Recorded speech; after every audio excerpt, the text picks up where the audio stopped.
We got a couple more coming in.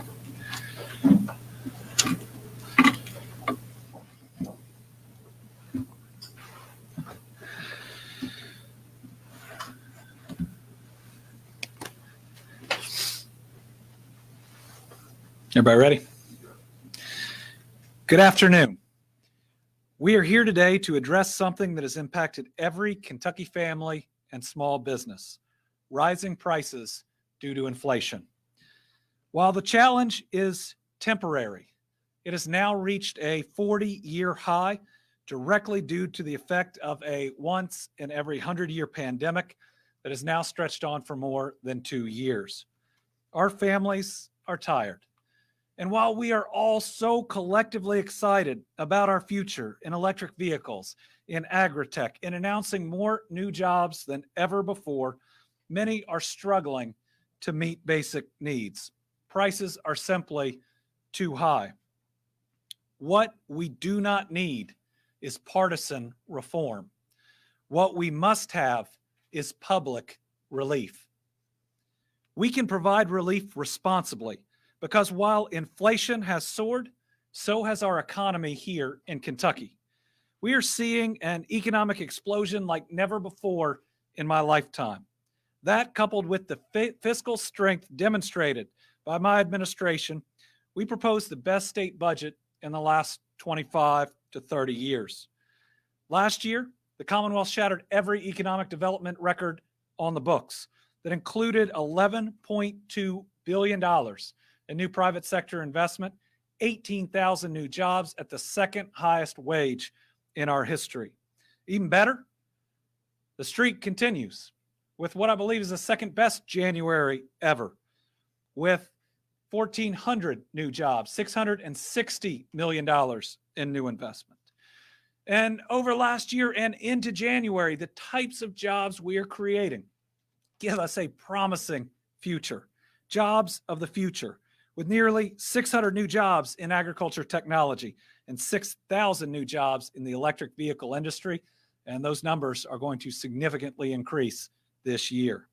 Kentucky recently placed 7th overall in Site Selection Magazine's Business Climate Rankings, 5th in their Prosperity Cup, and it's positioning us among the national leaders for business climate and new business locations. At the same time, we saw an all-time record-setting budget surplus in fiscal year 2021, and we've entered 2022 with an estimated $1.9 billion more in general fund for this next budget than before. So we have more than ample resources to both provide relief and to make necessary and state-changing investments. Even better, some of our toughest critics are even seeing now that the place we're going, the future, is so bright that S&P Global Ratings revised Kentucky's financial outlook to positive. First time since January 2007, a rating agency has had our rating as positive. And we have the largest rainy day fund in the history of the Commonwealth. The list of positive accomplishments goes on and on when it comes to our fiscal strength and our economic momentum. Our future is hopeful and it's exciting, but I get that our present is hard.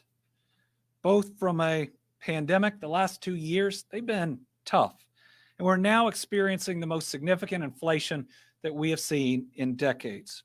That makes it tougher for our families to get by, and it threatens our small businesses if people can't afford to continuing purchasing things that they need. I've had enough. We've all had enough. And that is why today I'm providing relief on vehicle property taxes. And along with Representative Angie Hatton, we are proposing a temporary 1% drop in Kentucky sales tax. Under our proposal,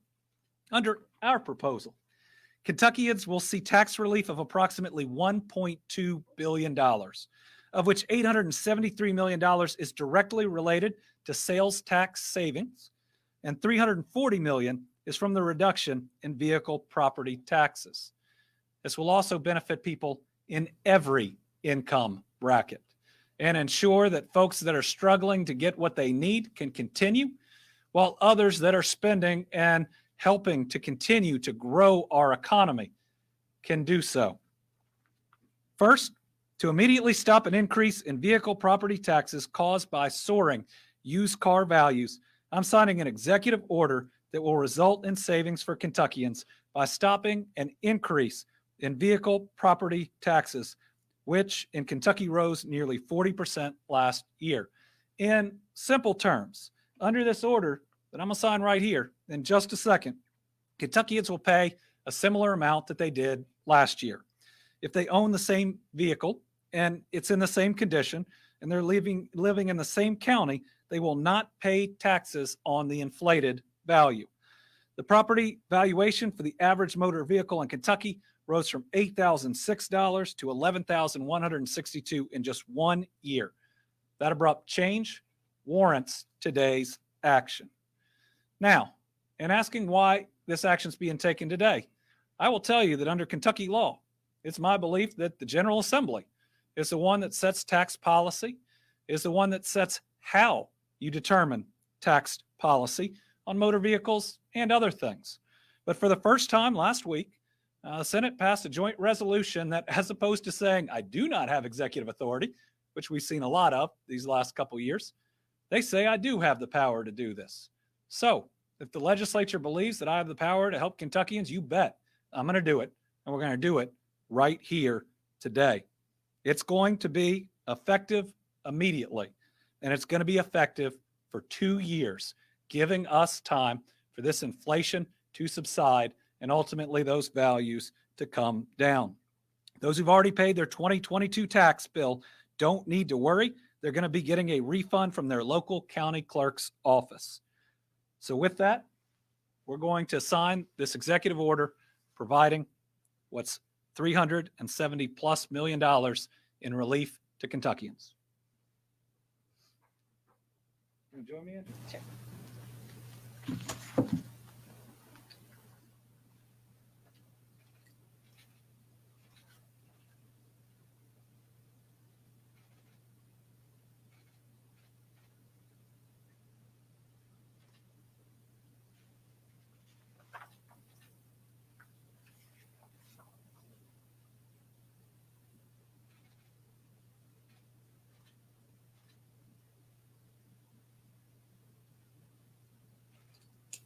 All right.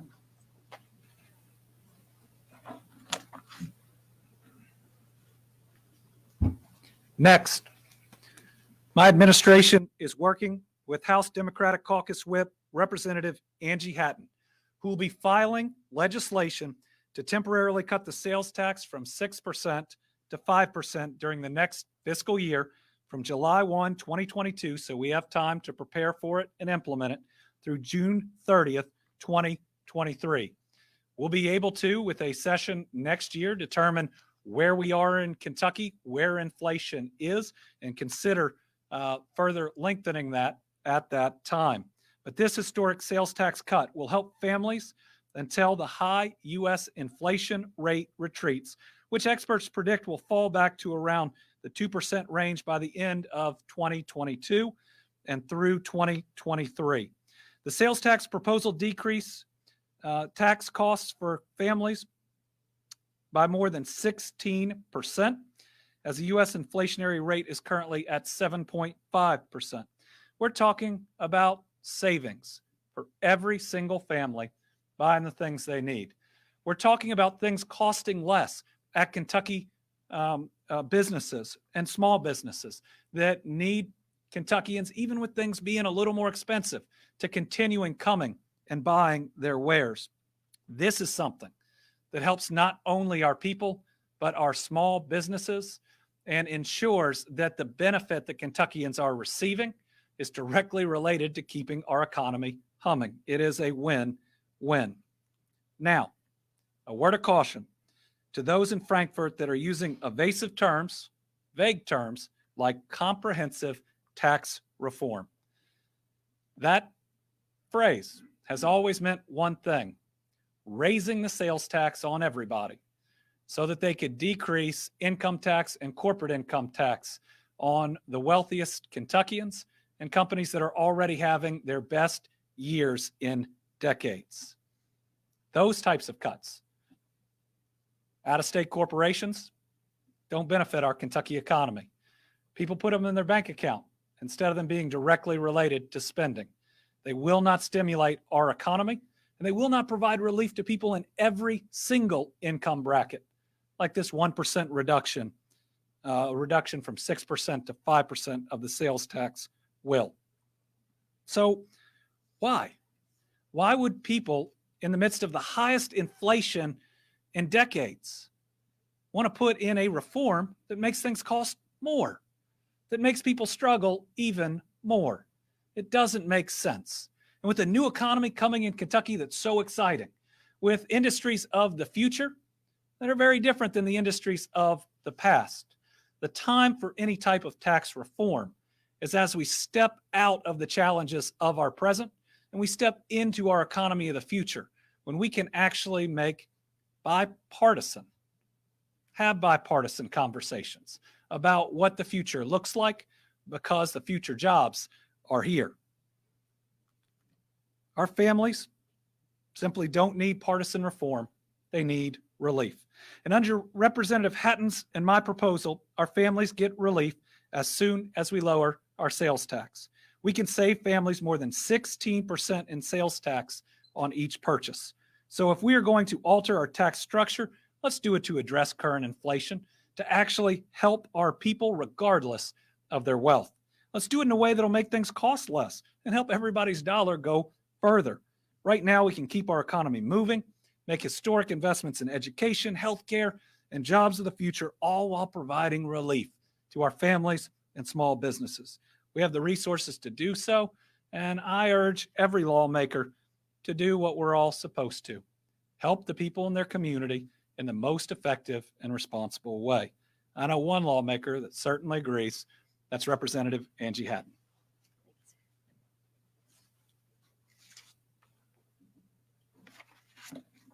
Hello, ladies and gentlemen. I'm glad to introduce this legislation that I believe will bring immediate help to the families in my district in Eastern Kentucky, but across the state.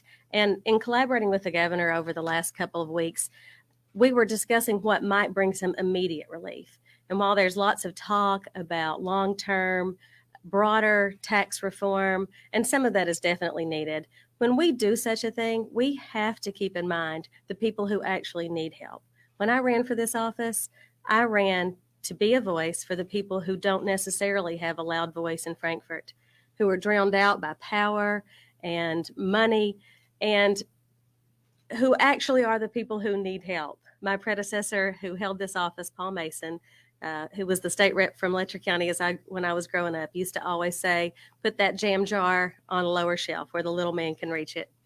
And hopefully this legislation is one step toward doing that. As the people in my district are racked with higher utility rates, higher unemployment rates, and inflation that they're battling in every single thing that they buy, hopefully this legislation is going to be a noticeable difference for them in their wallets and in their family's budget. And basically what the legislation does is that will lower the sales tax for 1 year, beginning July 1st this year, from 6% to 5%. We can look at it again in a year, see where we're at, see where the state budget's at, see if we are able to afford to continue that, or if it's even needed, if the inflation rate has come back down as predicted, and maybe it won't be needed. But in the meantime, to offset the higher costs of everything that my people are facing, I think this is a good step that could lead us in the right direction. And the exact wrong direction at this point would be passing a tax that raises sales tax. And so this is my version of what we can do now to help my people. The outlook for the state is great. Our economic forecast is phenomenal for the state of Kentucky, but we're not feeling it quite yet in Eastern Kentucky. And hopefully this will get us through this hard time when the downturn in the coal industry in Eastern Kentucky and all across the state in rural areas where folks are seeing higher unemployment rates, that this is something that we can do as a General Assembly. I want to thank the governor for helping me to promote this idea, and also thank my governor for the executive order that he just signed to lower motor vehicle tax rates. You know, we passed a bill in the House already, House Bill 6, that does a whole lot of this, not quite as much, but it was going a long way toward freezing the current rates of motor vehicle tax rates. And that is the most emails and calls that I'm getting from my district are folks worried about this as much as a 40% increase. That's based on global market shifts and supply and demand, supply chain issues that have made used cars be worth more than they used to be. So rather than depreciating this year, they've gone up. It's not something that the legislature did. It's not something that the governor did. This is a global issue, but we can do something about it. So in the House, we passed a bill already. That bill has been sitting in the Senate. I think it's sitting in A&R. A&R met this morning in the Senate, I believe, and they didn't take any action on it. So instead, appears to be some maybe election year shenanigans. Instead, the Senate passed a resolution directing the governor to do it. They could have already passed a bill, a similar bill, and it could, with an emergency clause, could already be in effect and people could be getting their refunds. But that's not what they chose to do. Instead, they chose to blame the situation on the governor and put it in his court. And thank goodness he picked up the ball and ran with it. So I'm grateful for the executive order that was signed today. I'm grateful that our governor cares about things that will help us immediately in the state, especially in my region. And personally, I don't care who gets the credit, and neither do the people in my district. We're just glad that it's happening, and thank goodness it's happening today.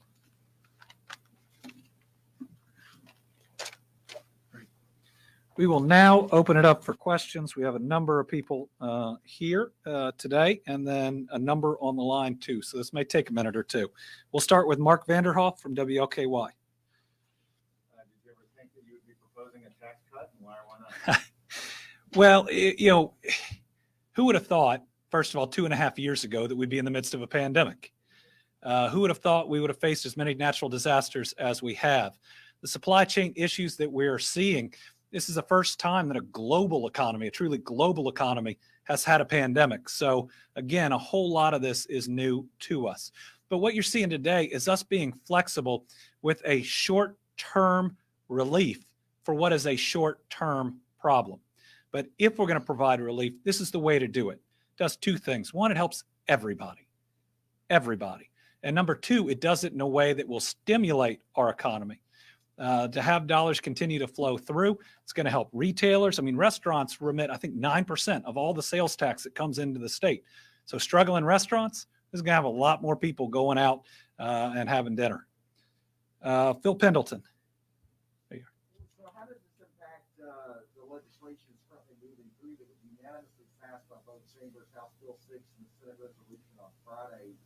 Would those still come across your desk when you sign those?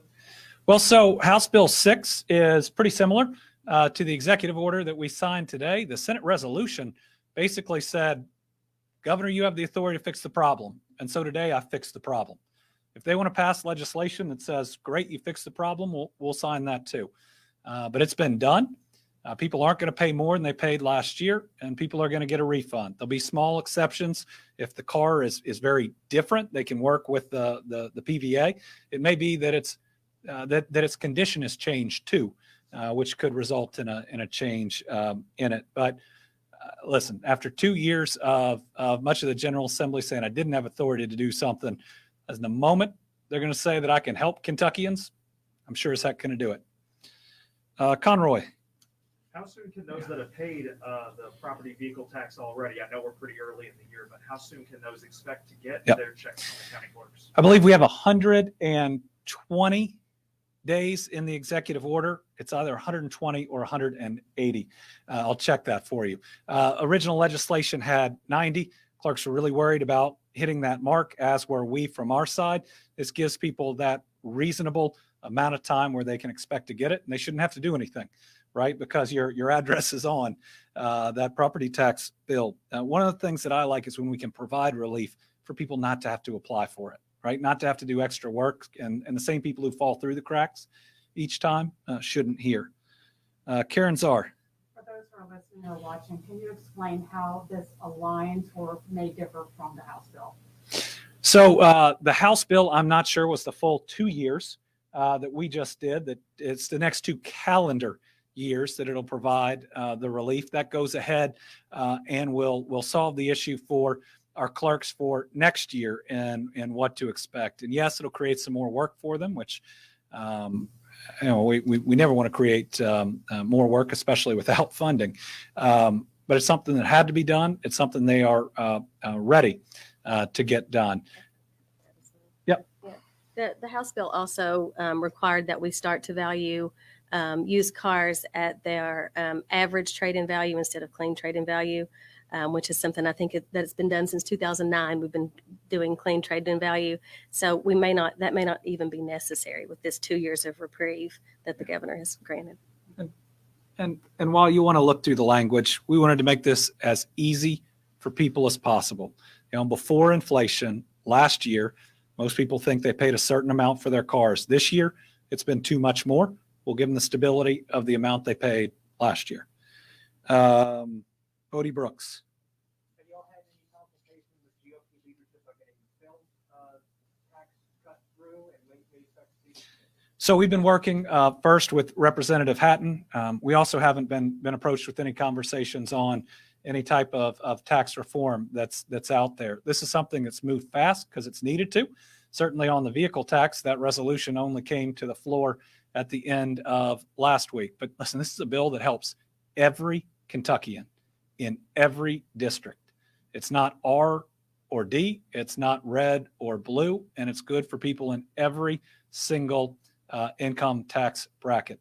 And it's only been recently that we have heard more and more voice, whether it's from certain legislators or for the chamber, about this comprehensive tax reform that in the past has always included an increase in the sales tax to decrease income tax, especially for the highest earners. So moving now is really, really important. This puts it on the table. Legislation is going to be filed today, and we'll be able to have all the discussions in the world, and the legislature is going to be able to have those discussions. All right, Tom Latek, Kentucky Today. Good afternoon, Governor. Hello, Angie. I've got a question about you, another one about you and the General Assembly. The Senate State and Local Government Committee today approved a proposed constitutional amendment that would limit a governor's pardon power from 30 days before an election to the inauguration day. Do you have any thoughts on that bill? Well, certainly those legislators are in a very different position than when they were supporting Governor Bevin in the last election. I believe that it's something that we can talk about. I do worry about making major changes based on one governor using the power in a very terrible way. The worst pardons that we have seen, I think, in the history of the Commonwealth of Kentucky, to people who committed heinous crimes based on really faulty information, if not conspiracy theories. I think the solution is to elect reasonable people who would never, ever, ever do something like that. Corinne Boyer, WEKU. Hi, Governor. Will there be any additional relief coming for small businesses and workers across Kentucky aside from this announcement today? Well, certainly our budget provides a significant amount of relief, and we can provide this relief and still enact my full budget recommendation.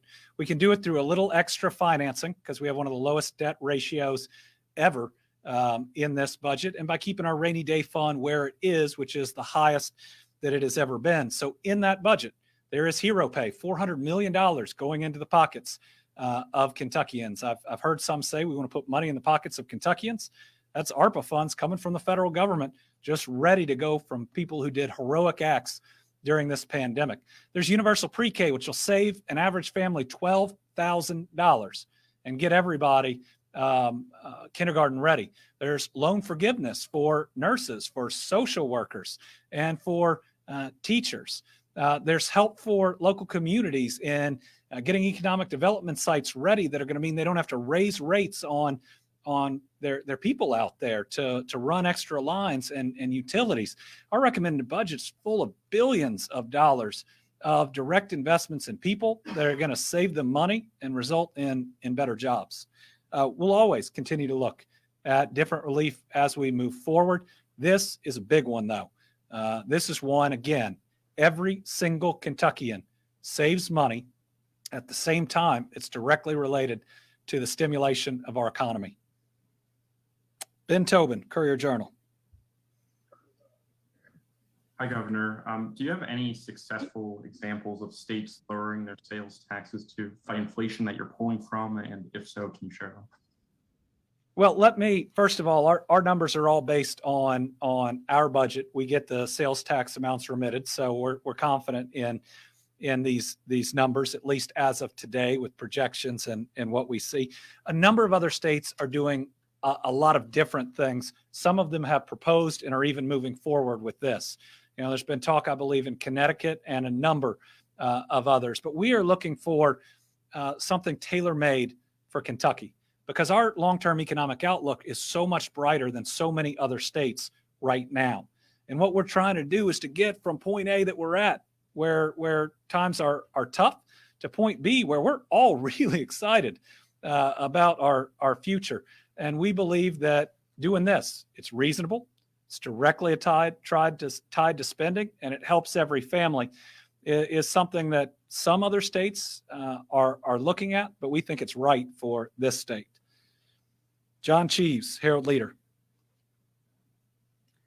Governor, yes, sir. Do you know where in the budget this would be coming from? And I realize some of this is money we haven't collected yet, so it's kind of hard to say because it would be new money we weren't counting on. But I mean, does this reduce the surplus looking forward? Where does it come from? Yeah. So what we'll do, and we'll be submitting how to do it to the General Assembly, is a couple things. We were adding to the rainy day fund before. We keep it at its current level, which is the most ever in our history. And I think most of our economists and most state budget directors say it's a good amount for where we are. And then what we do is we finance some of the one-time spending that we were doing with general fund dollars. We're able to do that because we had the least amount of borrowing in our budget compared to old budgets that we've seen really since we started setting a threshold for it. So the answer is we had plenty of room to do it. You know, we have $1.9 billion in extra general fund dollars in this next budget. So there's more than enough money to pay for the relief. I guess what we're showing is that we can both pay for the relief and still make all the investments in my recommended budget, though we will have to make some changes on the financing side and keeping the rainy day fund at its current level. Did I get all that right, John? John Hicks says I got that all right. Emily Bennett, WSAZ. That's high praise in Kentucky. Yes, Governor. I know we're talking about relief for Eastern Kentuckians, especially with Representative Hatton. We're looking at power, electric bills is what people in Eastern Kentucky are really complaining about going really high. Is there any, thought into how to lower those bills? Because people are just getting doubled, tripled, and they just can't even pay their bill. Right. Well, as Attorney General, that was something that we directly fought. And pushing the PSC to recognize affordability as one of the things it considers when you raise your rates. I think we have a PSC that's doing more of that than ever before, but it is still a challenge. Our hope is the pending purchase of Kentucky Power, bringing in an outside partner with probably better financing and willingness to invest. We do hope will result in betterings of those bills. We're going to continue to look for everything we can do. You're 100% right.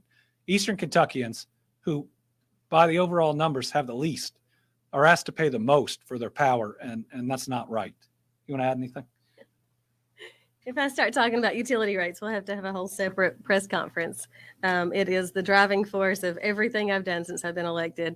The power bills and electric rates in particular in Eastern Kentucky are very often higher than rent for folks in my district. My grandmother got a $900 utility bill. That's not unusual. Tons of people post. You can check out my Facebook posts or lots of social media posts, $600-700 bills for people who are on fixed income. I've met with the incoming owners, Liberty Utilities, and warned them about the situation they're coming in and that we're going to have to find ways to help. Of course, economic development in Eastern Kentucky, for every business that we open, we're able to offset those residential rates with business rates. So we're working hard on it every day, and it is such an enormous issue. I think we have the second highest rates of anywhere in the nation with some of the highest poverty rates. So definitely talk more about this anytime you guys want. And this is the issue that hurts the most. And we do believe that this will have some direct impact. The utility sector remits 6.5% of the sales tax that we collect. Gabrielle Harmon, WHAS.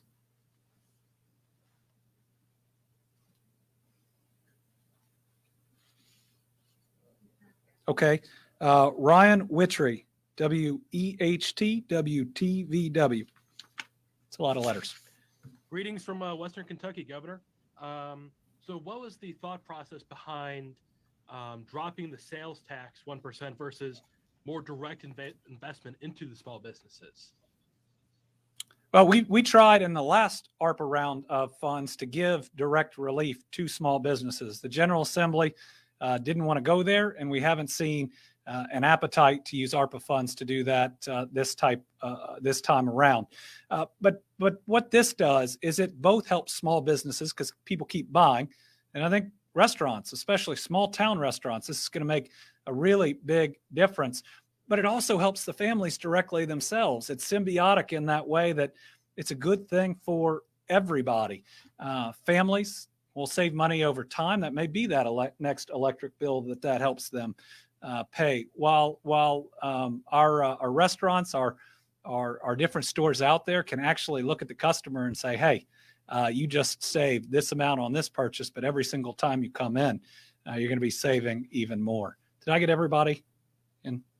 Yep. Great. Thank you all very much. We'll be working hard on this. Remember, now is not the time for some partisan reform meant to help a few. Now is a time for public relief that helps us all. Thanks.